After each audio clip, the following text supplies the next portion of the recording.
Start with this. I missed it. There we go. Now we started with that.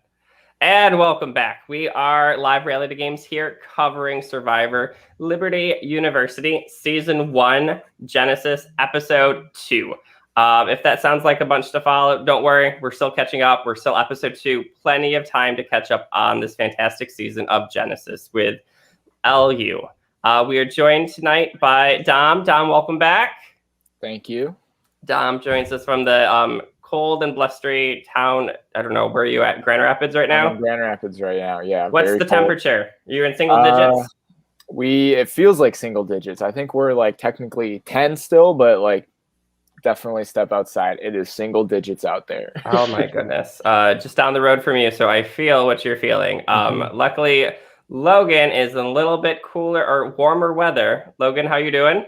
Doing well. Yeah, not as bad as you guys. So I'm not used to it, but definitely not as bad as you guys, but glad to be here.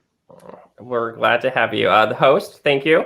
And then one of the supporters and one of the originators kind of Survivor at LU, Drew, and previous Sequester contestant. So welcome again. Hi. It's very warm here. We have snow on the ground and it is 49 degrees. Oh, you're welcome for that weather update. Well, besides the weather, what we're all here to discuss is season 2 of Genesis at LU.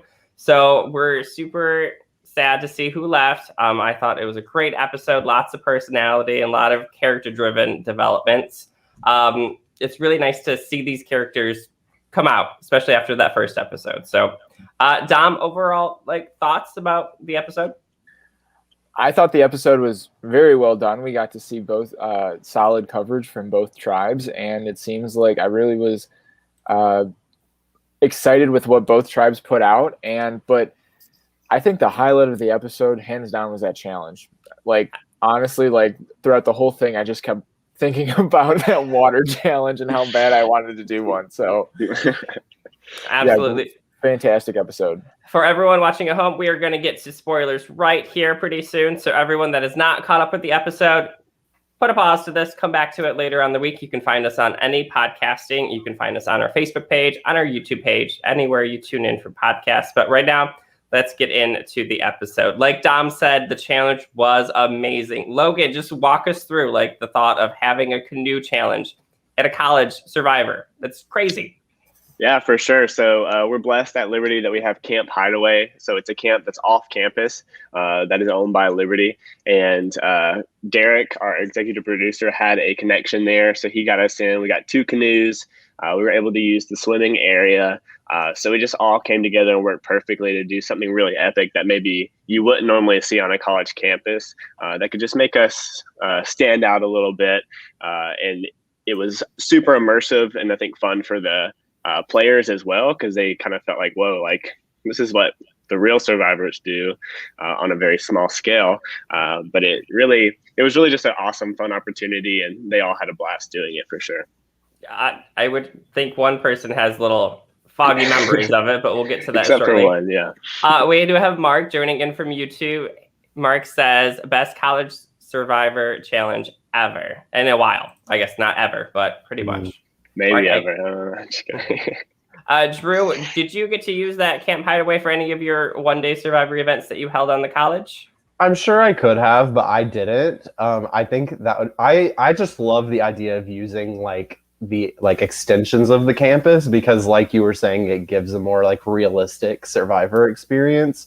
Because I feel like a lot of times in college Survivors, the physical challenges, quote unquote, it's not the full extent of physicality. Whereas once you can expand to those kind of challenges, I loved it.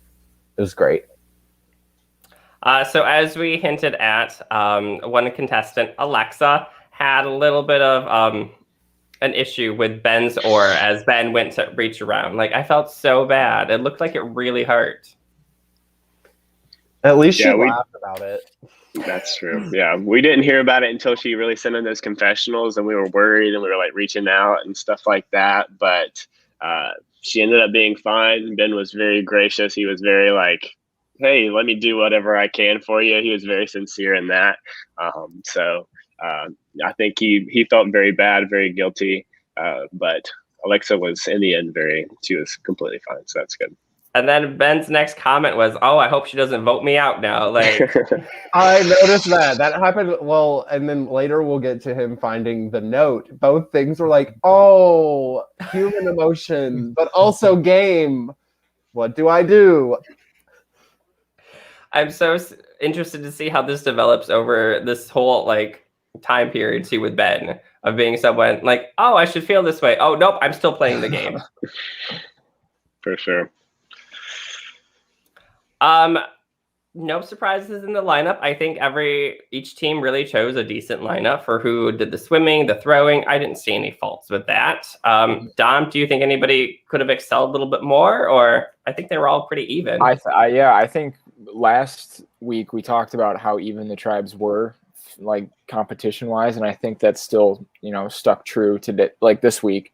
And it was a pretty even match, I feel like, and it may have just come down to whoever can canoe better, and that's not something you practice every day. So Logan, when you first initially divided teams, did you really look at that aspect and try to make the teams equal, or was it more like personality based, or how did you divide teams?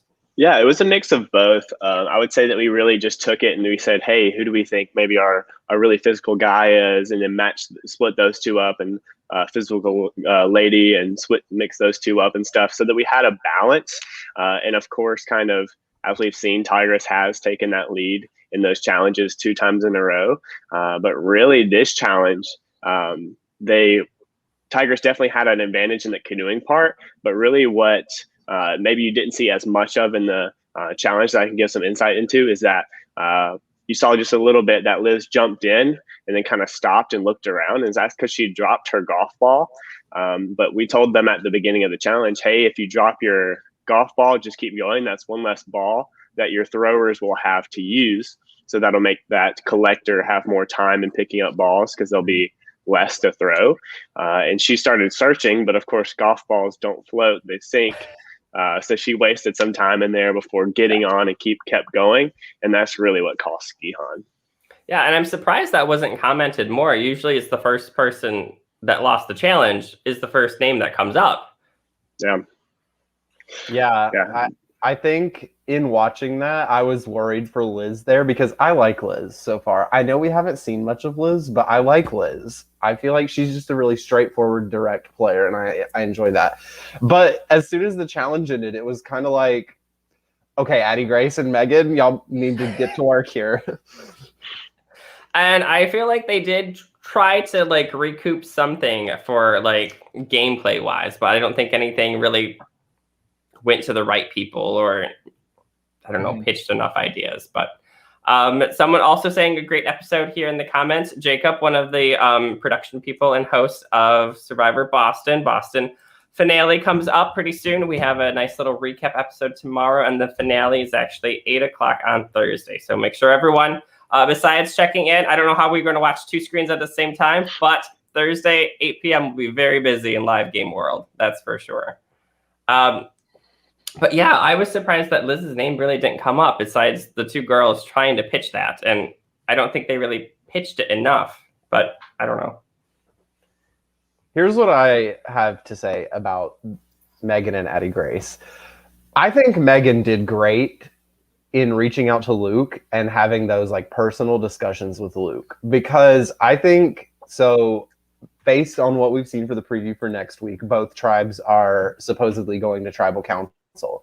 This is a time where Luke needs to pick up Megan and pick another small group and form like a 4 out of the 6 instead of keeping the 5 against just Megan. And I think that Megan could have possibly saved herself for the future in this episode by reaching out to Luke for next episode. Or it could have even like saved her for this episode, Right, and that's what I was thinking too, because all it took was the split vote to be decided the other direction. Yeah. Now, split vote, good idea, bad idea? Did they really need to? That was something that I definitely thought about, because split votes are, really hard to do, especially that early in the game, because you automatically like put your trust in so many people, but in the same vein, you already like kind of ostracize somebody else. Like And before swap, before even a merge, like you never know how these numbers may be able to play out. So that was kind of like, that kind of got me thinking, I don't know if that was the best move in that situation. Even thinking that like Addie, Grace, or Megan had like an idol or an advantage, I don't think that would have been like, from what we've seen, I don't think that would have been a reasonable thought. But if they just split it just to split it, maybe there's something behind the scenes that we didn't see. But yeah, that was kind of a questionable move on from viewing it. Logan, was there any more details about like idols coming out that week, or some information that maybe we didn't get as much in the episode? Yeah, definitely. So that week we kind of announced, hey, idols are on campus. So very just a wide array of places it could be. So they knew that was there. And I think they were all still coming down off of and still very skeptical after that first opening twist. I mean, they didn't know who could have taken that. A lot of people were convinced that Megan took it. A lot of people were convinced that even Addie Grace could have at the beginning. So no one knows exactly where those clues, where those acknowledged twists went. So they're really just trying to suss that out. But yeah, they did that week become aware that idols were in the game. Now, I think there's one person that figured it out. Sam said he was 95% sure that Luke took the advantage. He's very sure of himself. That was my favorite segment of clips in the entire episode, was Sam being like weirdly obsessed with wanting Luke out. Oh, perfect. Yeah, and Dawson kept chiming in and be like, they're not even on the same team. Like, what kind of game do you think this is? Yeah, I just love that it was like everybody, like everyone on their tribe was talking about it. Like not just Dawson, but like Nate talked about it, Ellie talked about it. They all were aware. They're like, this is a little bit much, dude. Which coined the term Chacho Macho Bros, right? For the episode. Yep. Chacho Macho Bros. Dawson is on these episode titles. He is a fan. He's like, I'm going to say the right thing. I'm going to get it down. So. Yeah, and he called that one too in his confessional. He was like, I hope you guys think that the episode title. Now, speaking of episode titles, they are usually a player in the game says a line, and Survivor usually does it in the shows too. Drew, is that something you look in for, like, Edgic wise? You are pretty much our Edgic master this season, so. I tend to just look more so at what happens in the episode, and obviously that is a standout moment in the episode, regardless of whether it was an episode title or not. But I mean, Dawson had another good episode. He's positioned well. A lot of people had good episodes, and a couple of people definitely had worse episodes. But I think overall, everybody's still getting screen time, which is great. Nobody's really getting purpled except for Purple Garrett. Dom, I think this is one of your early picks too. Garrett, where's Garrett at? What do you think? I think Garrett's going to be the sleeper pick. He's going to come back and kill it in the merge. Actually, I'm kind of bummed that Garrett's actually where I thought that he would be in the pre-merge. He didn't really, or in these pre-merge episodes, he didn't really make that big of an impact on me in the pre-game cast assessment. And I figured he'd just be there for, physical dominance. And, that continues for him, I feel like, in these challenges. And I'm hoping once we get a little bit more into the season, we get to see a little bit more strategy come out of him. And honestly, I just don't think he's been presented that opportunity for that to happen. And I think, he's just he's one of those players that just wants to keep winning, wants to, we'll think of a plan when we need to think of a plan. And so that's kind of why I feel like he might be invisible right now, just because he's not giving any relatable content to any storyline that might be happening. So I'm rooting for Garrett, and I'm hoping for some more screen time for him. And we'll see what happens when his tribe is forced to go to tribal next episode. Mm-hmm. I have a bold Garrett prediction. I think that next episode, when Tigress goes to tribal council, the two sides are going to fight for Garrett's vote, and Garrett's going to have to make a decision on which side he's on. Oh, interesting, because I did put him on like the swing round 2. It was really Garrett and I put Ellie in there too, but Ellie did a lot of talking about bonding with MJ as well, but she seemed not to be a part of a bigger group on the Tigress tribe. So, well, okay, I did have a question about that, Logan, to make sure I'm getting this straight. So Ellie and MJ had an alliance that we didn't really see, but then Nate went to Ellie and was like, we're on the outs with MJ. And so Ellie's now confused on if she trusts MJ or not, because before that happened, it seemed to me like MJ was in the best position on the tribe because she was in with that group of 3 with Sam and Megan.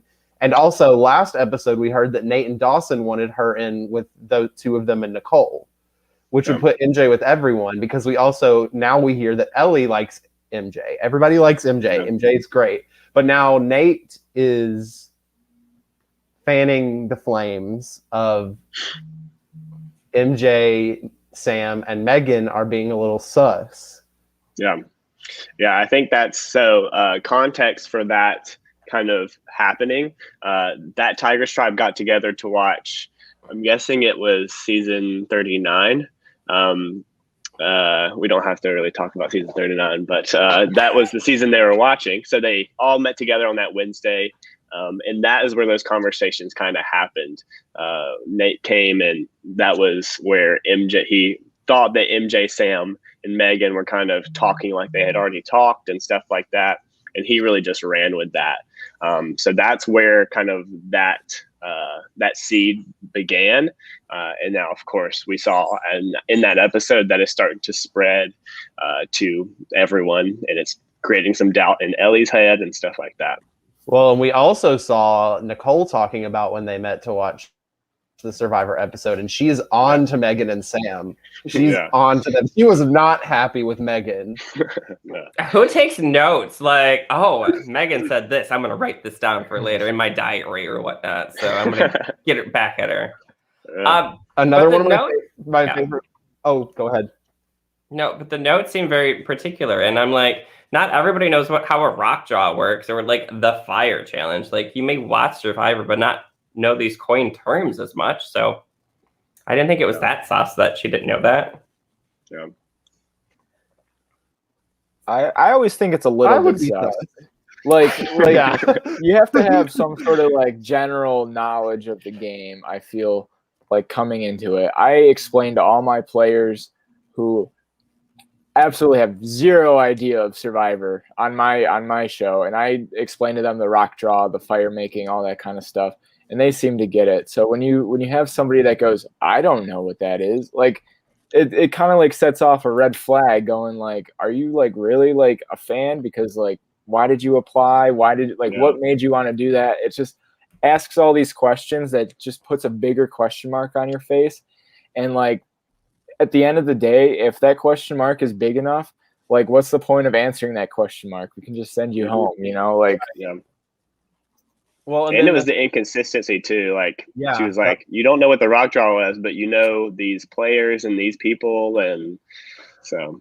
Well, she said that about Sam, so I thought that was the biggest giveaway. Like, you might not know how a twist works or something like that, but by Sam naming all these random people on all the past seasons, it sounds like he really is the one that put more doubt. Mm-hmm. This was a fun episode to watch Sam in. Mm-hmm. I had so much fun watching him. I love how everybody is saying he's intimidating, and he's not really even doing anything. Like, he's just, the way he speaks, he's very precise in his word choice. He's very firm in what he says. He thinks about what he's saying. And when he speaks, he's intimidating. And he just has the aura of, like, he's very, like, firm in what he's doing. He's very self-assured. And I just think it's hysterical because he's not doing anything. And everybody's like, we have to get rid of Sam. Well, I don't know. He had that conversation with Megan, too, and MJ. And he was like, how about Nicole? Let's vote Nicole. Okay, we're voting Nicole. Like, there was no, like, discussion. It was just him talking to himself. Like, should we do it? Let's do it. Yep, we're going to do it. Like, he just agreed by himself. So. Hey, but he did. He felt terrible about it. So feels awful. Not Nicole. Poor Nicole. But he's still a gamer. And Nicole got wind of that real quick. Yeah. And from Nate, and I think I had Nate as my first boot, and Nate came out swinging this episode. I thought the reason I had him as first boot is because I thought his ominous little clip in the first 6 minutes was something negative, and now he's proven me wrong. He's middle of the ground for me. I can't tell. He gives like these like quotes that like he was like saying like either playing both sides could get him in trouble. And I can't tell if that's him being self-aware or the edit being like, it'll get him in trouble later. Like, yeah, I'm so confused with him, but I think he's done a great job so far. Yeah, I think Nate's playing really well. I do worry about him because all it takes is one person from each side of that to sort of connect the dots with each other. Like if Ellie and MJ talk, who knows? They should be talking, but based on the sound of it, but they just have to compare notes a little bit more. But yeah, I'm on the side. I'm leaning towards like this will actually cause like some hurt for Nate's game. Unfortunately, he's going to slip up and say the wrong thing. Somebody else is going to say it, and then it's going to get back on him. So I think it's just too much confusion going on. Episode 3 is going to be good if all this is happening. Absolutely, because I'm so surprised. Like the red team, even though they've won the last 2, they seem to be more of like, we have to make an alliance. We have to do gameplay. We have to like work through this. So I'm excited to see how not involved they are at the time of not needing to be. And then to see when they are going to need to be, to see how much running they do. So yeah, for sure. Yeah, I can't wait for I felt like from the first episode, the tribe sort of flipped because in episode 1, Gihan was like all over the place and like we have to scramble. Like we saw Ben just like pulling together the 5 that were just happening to be there. And then this episode, it was kind of like Gihan's really chill. Tigress is all over the place, even though they don't need to be. It was great. Another one of my favorite moments was when Nicole, Dawson, and Nate were talking about Sam, and Nicole got the text from Sam, and she was like, "Oh my gosh!" I think perfect timing. I think the Tigress tribe really kind of like you really get to see how these players act. You can have the impulsive players like Sam, and then like the more patient players, and I think probably the stronger players like maybe Dawson and Nicole in this episode, just because like you're safe, you have a week off. Like, I mean, you can still game, you can still strategize, build those bonds, but like you shouldn't be throwing out those names because you never know how much longer, because that name could always get back to somebody. So you can definitely kind of see like that, like where that divide is happening on this tribe. And with the Gihan tribe, I think it's definitely a little bit different because their last tribe was close to unanimous vote out with. So it's just curious how these dynamics are working out, and I want to see the Tigers tribe implode for the sake of good TV, not because I enjoy them as people and characters, but I want to see the strategy go out. Yeah, I think the Tigers tribe. I think the Tigers tribe is just so full of gamers that they were like itching to just start and to get into it. And now they got to the point where they're running so fast that they're starting to trip, and they're just going to roll into this next episode. That's exactly what I was going to say. I was going to say everyone on Tigress is playing with the exception of we don't know what Garrett's thinking at all. And then Dawson's playing. Don't get me wrong. Dawson's just not active. He's like, he's okay, sure, yeah, I'm in this group. Cool, sounds good. Because last week we heard he doesn't want strategy this early, which I think he's right in. He didn't really need to do all of this in last episode or this episode, but here we are. Yeah, I think it's a really big divide between social players and you got your strategy players. And then you got our big physical player, Garrett, right in the middle. And we'll see how that happens next week. And just to recap for the people tuning in right now, either on Facebook Live or on YouTube, we are joined with Dom, host of Survivor Dearborn, going over the episode 2 of Survivor Liberty University with the host Logan and special guest again, Drew. Drew came up with the Edgic. So speaking of Edgic, let's cut to that right here. Drew, talk us a little bit about this episode and how this Edgic works out this time.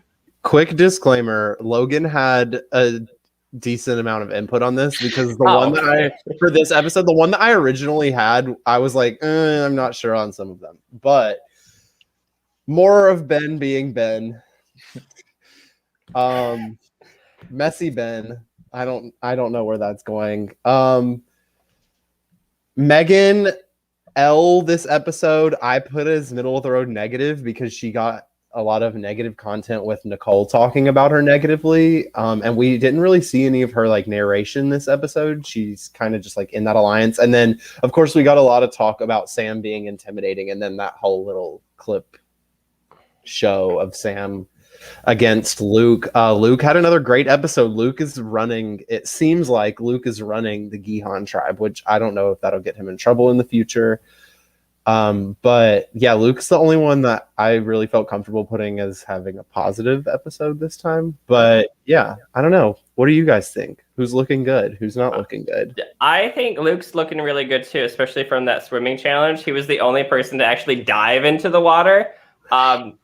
Not as a swimmer. Derek kind of just. It was more of like a plop into the. It really was. They were like jumping on like a big like beanbag or something, and not like diving into the water. Like I think they had their idea in their head, and it did not turn out like that. So I agree. I think the diving and Luke had a great episode. Yeah, Luke had a fantastic episode as usual. Just following everything that he did last episode. I think he gives good narratives on everything, and just kind of has a good mindset when it comes to the game, and just good layout. I know he was on the outside of the vote last time, but I feel like he was in a good spot. And the fact that Megan came and talked to him was pretty positive. Yeah, I'm wondering what he's going to do with that next time, because is it going to be a straightforward vote out of Megan next time? I don't think that's necessarily the smartest decision for him to make in his position. I think he needs to keep Megan in, but will the other 4 be willing to do that? I'm just excited to see maybe she wins individual immunity, and then they're really going to have to scramble. That's true. We also did see, I think it was her in the next time on, she was like, if I find the idol, I have all the power. That idol hunt is going to pick up. We have lots of people looking for it, and they've been meeting up, even though it seems like the campus is really big, but people are starting to run into each other looking for the idol. So yeah.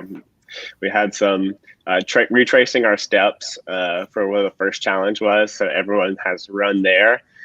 So I think there will be a lot of branching out and exploring new places, which will be good. But just a callback to episode 1 is, and I think it's a testament to the player that Megan is in episode 1, really what we saw is Megan is a huge threat. Megan is a huge threat. And she's still here. So I think it's a testament to the connections that she is making to, hey, she is, there's been 2 other people taken out before her. So she's definitely working it. Speaking of players taken out before Megan, Addie Grace. So sad that she went. The first 20 minutes of the episode, all of her confessionals were just perfect. So over the top, just flustered. I have no idea what's going on.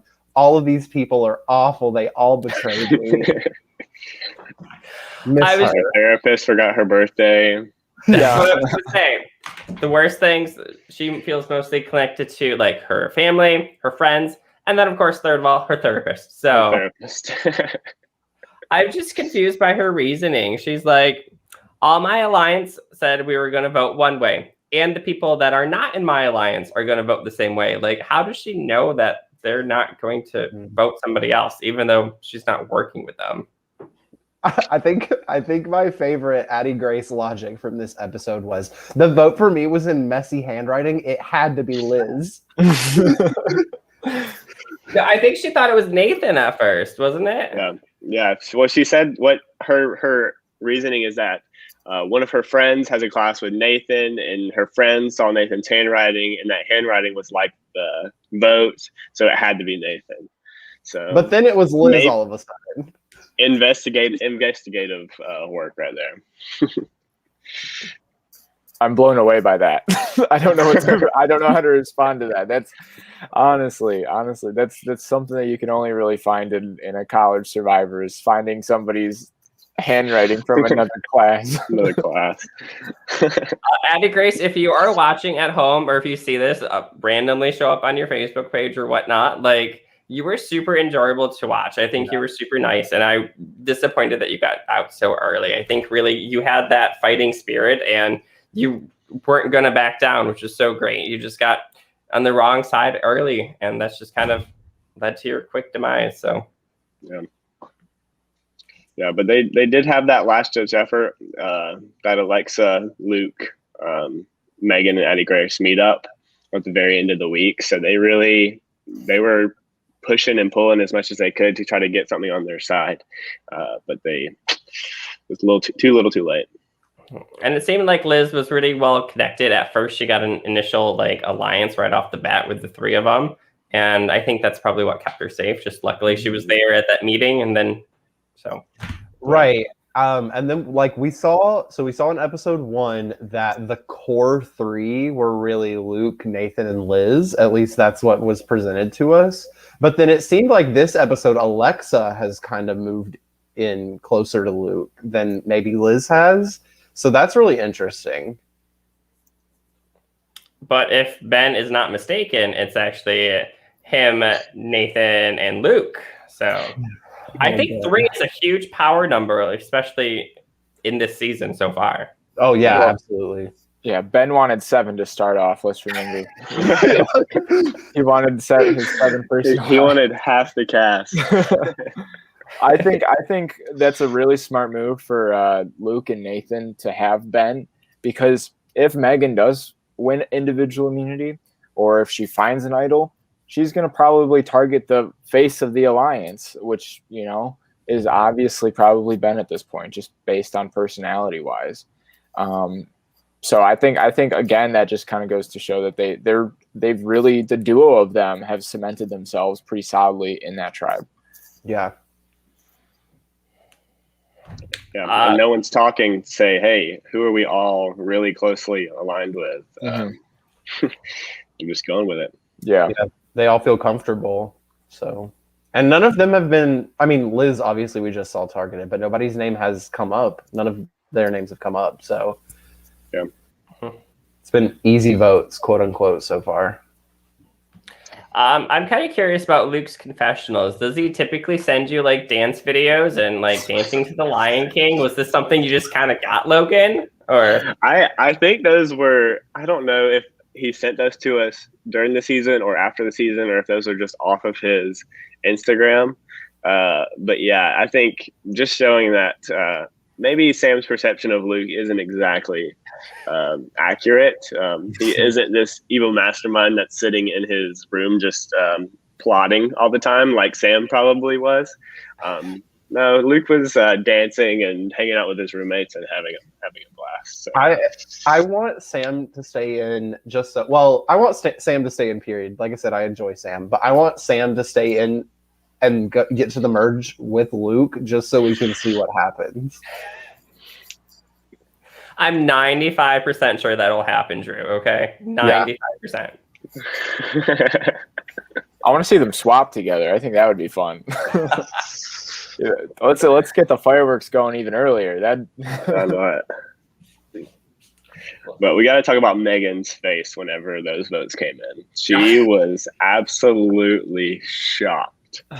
I think once Liz said she felt safe, that they were like, weird. That's really weird.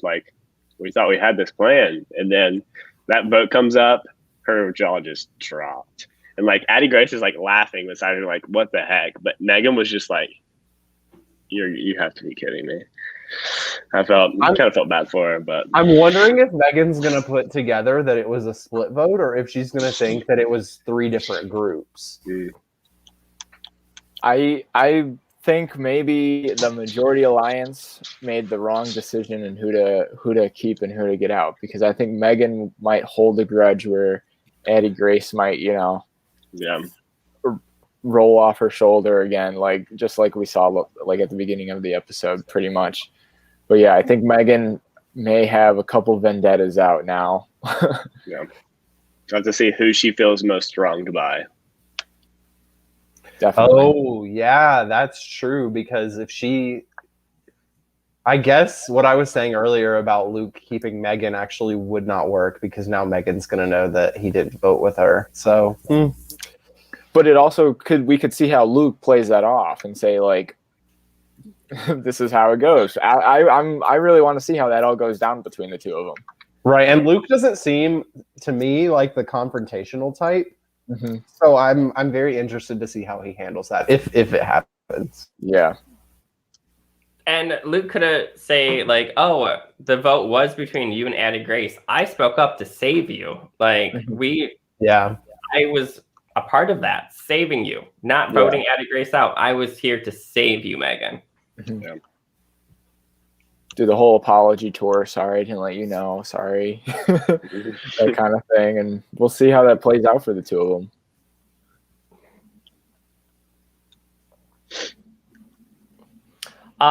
Well, any thoughts about the rest of the Blue Tribe that we got to see at Tribal Council? I think other questions were pretty suffice. I'm always gets sketched out when somebody says they feel safe, like Liz did. It's just something you don't say on Survivor. Yeah. I don't know. You always raise your hand. That made me Liz like did Liz not more. get that memo. That made me like Liz more, because she's just so direct. Like, everything we've seen from her has just been, this is how I feel. Yeah, that's true. Especially like Logan said, though, like Liz kind of lost the challenge for them, and she's like, "Oh, I'm safe. Don't worry about it." Like, Bold. What is Liz's experience with Survivor? Like, I think she's maybe watched it with her family and stuff, but she's nowhere near a super fan, or I think she's pretty casual with the show. So with things like that, I could definitely see how she could miss a cue like that to be like, no, I don't feel safe at all. She's very logical and like, hey, this is it. Like, this is what I think is true, and I'm not gonna lie about it. That's what I like about your cast. Going back to what Drew said, like, she's very straight up. She doesn't really have time for all that strategy and stuff. And then I love how you pair like those kind of casual fans to maybe like first time viewers to like, super fans. You got a huge spectrum of different grades, different levels of Survivor fandom. And I think this will be a fantastic group of people to watch in the next coming weeks. yeah, the characters that you have are just great. Yeah, we got lucky.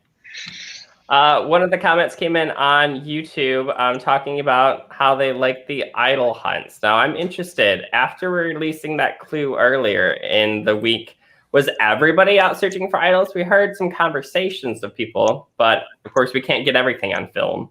Was there for sure a lot of people out there looking for the idols? Yeah, I would say it was, you had like 4 or 5 people that we talked about in the episode searching. But then like Nathan's comment at Tribal, he was like, it's such a big campus. Like, you could search for literally ever and be looking in the complete wrong place. So I would say there was 2 different ways to think about it. People were like, hey, I'm out of here, I'm searching.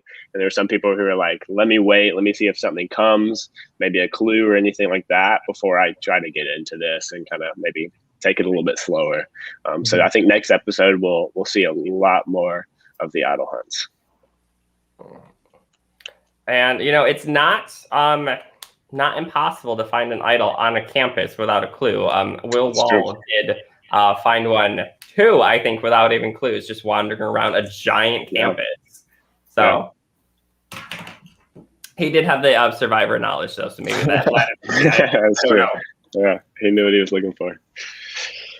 But I'm really interested to see Red Team, like we talked about, kind of like self-combust, especially at this twist of the next challenge, both teams going to Tribal. So that should be super fun. I think everyone's name has come up except for Nate, who I know Dom picked out as being the first boot. So I'm really excited to see how Nate has nothing targeted against him, but spinning all these webs for everybody else. Yeah. And I'm glad Nate's proven me wrong. And my initial read on him was completely based on the edit, and I was wrong with the edit. And so I hope that he has a long game ahead of him, because I really like the position that he's in and his game thus far. I think it's one of the more entertaining ones, and I think playing that middle ground is, pretty solid spot to be in. Yeah. He did have an infamous line, though. I hope this doesn't bite me in the butt. And that could be foreshadowing 100%. Yeah. Anybody have any bold predictions for next episode? I made mine. Mine is that Garrett's going to be put in the Sarah Lucina position and have to make a choice. Oh. I think Megan either wins individual immunity or finds that idol, and Gihan will have to plan accordingly with that. That's my bold pick. I'm terrible at these guesses. I am awful at it, and I Be make confident. up some convoluted story about how two people meet up randomly and then become best of friends. Literally. I think Dawson might be in trouble. There's been a few comments about how he's too friendly, so people should watch out for him, and the fact that Dawson got word of Nate thinking that he was dangerous too. So I have Dawson's in a good spot. I don't know. My bold prediction is that episode 3 is going to be really freaking good. So fantastic. I'll take that to the bank. All right. Okay. Looking at the numbers here, looking at the people, I'll get my notes out. Okay.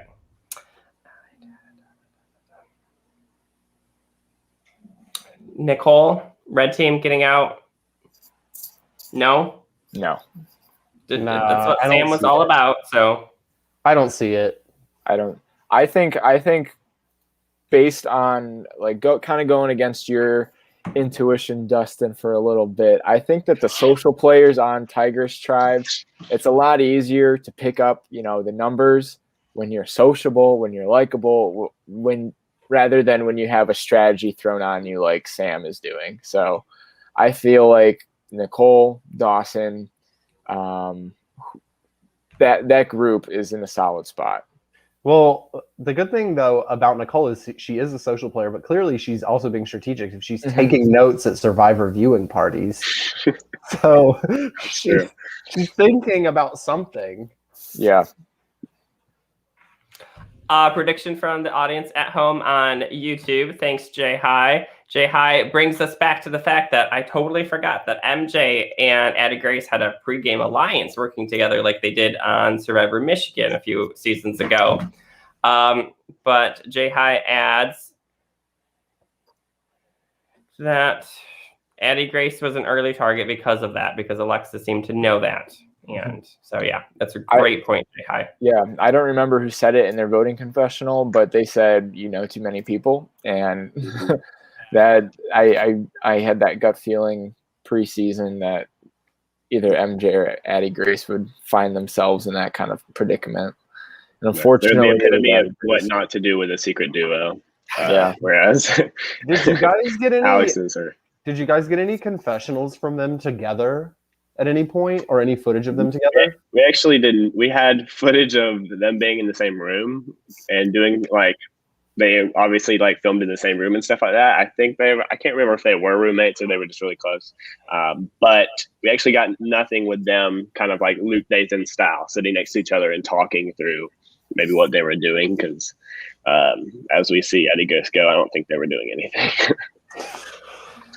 That's such a detriment, because it's always nice to have an observer talk to you about your game. Be like, oh, you haven't talked to this person yet. What do you think about this person? Just to get a different perspective on things.